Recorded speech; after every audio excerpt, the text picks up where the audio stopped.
Hi, Thomas. Hello, hi Jane. We've got some wet weather around over the next few days. I mean, more of the same compared to what we've been having in the last few.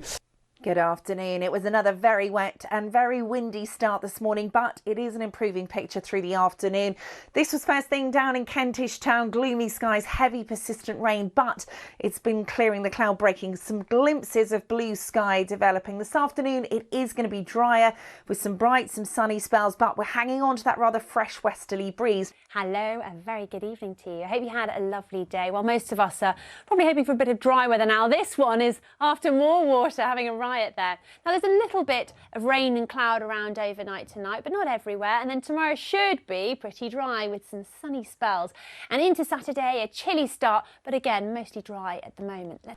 Thanks, Sophie. Well, it's been another wet day for some of us, and we've had some big shower clouds around that have made for a fairly spectacular picture as the sun set a little bit earlier on. This was the picture in Guernsey, and we've got more rain over the next 24 hours for some of us.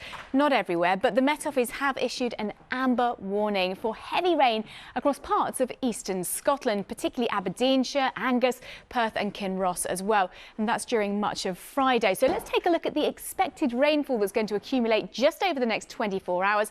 Not too much across parts of southern England into Wales and Northern Ireland, but just look at those green and white colours across the east of Scotland. That's where we could see 100, possibly even 150 millimetres of rain over the higher ground. So enough to cause certainly more flooding problems, although the rain will tend to ease away through the day. The rivers will continue to run high. And I did spot the sun at lunchtime, didn't I? You were right in seeing that, Alice. Yes, there were some sun and there's more sun to come over the next few days. So that's the good news. But overnight last night, a lot of rain. This was a scene captured by one of our weather watchers in Guildford in Surrey. And you can see this flooded field here with plenty of that flood water, which will remain. And you can see, if we take a look at how much rainfall we've had so far this November, to give you an idea, in Northolt, in Middlesex, 107.4 millimetres of rainfall up until midday today. Compare that with the monthly average, 71 millimetres there. And in Heathrow as well, we've had 104.2 millimetres. That's significantly above what we would normally see for the whole month of November, and we still have 2 weeks left to go. Many of us have had a bit of a drenching, haven't we, over the past day or so, and the wet spell is not over yet. Joe Blythe is in Grassington in North Yorkshire for us tonight. And Joe, there are actually some severe weather warnings coming, aren't there?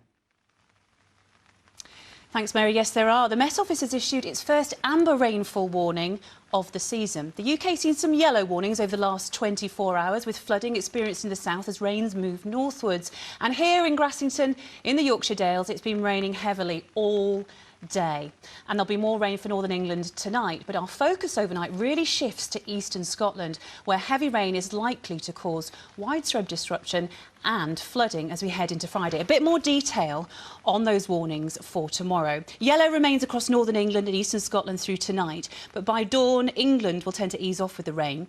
An intense area of rain, however, after midnight up to 3 p.m. tomorrow will affect Aberdeenshire, Angus and Fife, and this is where the amber warning is in effect.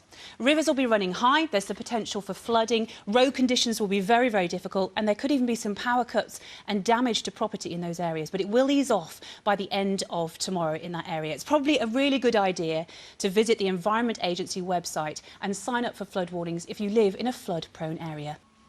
So as I mentioned before, that amber warning in place for eastern Scotland as we go through from midnight to 3 p.m. tomorrow. For the rest of the country, still some rain to come across northern areas. What's been happening? Well, a very deep low pressure system has swung northwards across the country. We saw heavy rain in the south this morning, and that's moved northwards through the course of the day today. So some nasty weather ahead for many eastern parts of Scotland through tonight and tomorrow. There could even be up to 150 millimetres of rain for the Grampians and Cairngorms before 3 p.m. tomorrow. So don't forget, keep an eye on the Environment Agency website for flood alerts in your area. Take care. OK, Joe Blythe in Grassington, thank you.